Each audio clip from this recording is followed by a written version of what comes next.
They said, let me think about it. And you nodded, said, yeah, of course. And you already knew you were never going to hear from them again. That moment feels like the deal just died, but it didn't. The deal didn't die in the conversation. It died before you even started talking. Not because of your price, not because of your niche, not because you said the wrong thing. Because what you walked in with wasn't an offer. It was what we call capability. And those are not the same thing. The difference is what this video is about. My name's Dan, I run Client Capital, and we help people build AI growth consultancies. I've watched this exact situation play out over and over again. Someone learns the skills. They can run meta ads. They can understand funnels. They know the tools. On paper, they are capable. But then they get in front of a business owner and something breaks. The business owner looks at them and says, okay, but what does this actually do for me? And there's no clean answer. It turns into explanation, then justification, then confusion, and eventually hesitation. If that sounds familiar, this is the shift you need to make, because the problem isn't your skill set. It's how you've packaged it. By the end of this, you'll understand the 3 things every buyer needs to believe before they say yes to anything. And more importantly, how to build those into your offer before you even get on a call. Because most people think the offer is something that you say. It's actually not. It's something you build. Let's start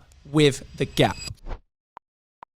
Now, when you say, I run meta ads for businesses, that's what we call capability. It describes what you do. It tells the client about you, but that's not what they're trying to figure out. What they're thinking is, will this actually bring me customers? Will this work for a business like mine? Is this worth the risk? That's a completely different conversation. And the gap between what you say and what they're thinking, that's the gap between a capability and an offer. Now, an offer answers the question they're actually asking. It makes the outcome clear. It shows them what success actually looks like. And it removes the uncertainty around getting there. Most people skip that. They describe what they do, they give a price, and then they wait. And what comes back is, let me think about it. Not because they're not interested, because they don't have enough certainty to actually move forward. When there's uncertainty, the default answer is always going to be no. So they delay instead. Well, that's the gap. And you don't fix that on the call. You fix that before the call ever happens. Here's what's really going on from a buyer's side. They're not just evaluating you, they're evaluating the risk. What happens if this doesn't work? Every buyer needs to believe 3 things before they commit. Not 1, not 2, but all 3. The first is that the result is real. Not that you seem capable.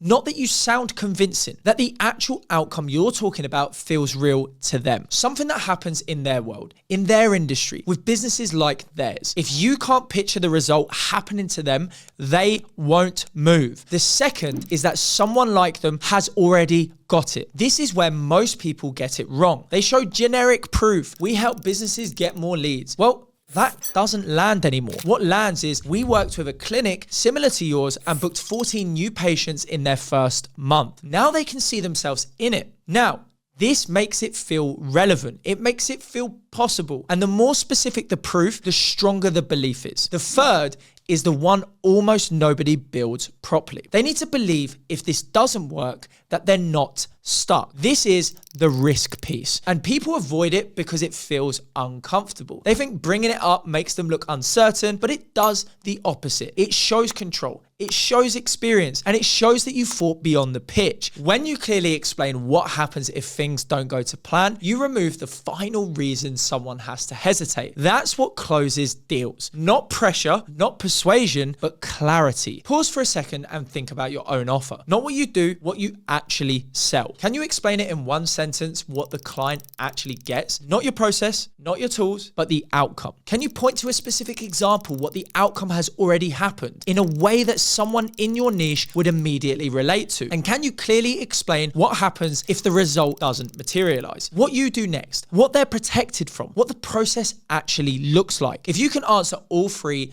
you have an offer. And if you can't, you have a capability. And that's why the conversation keeps breaking.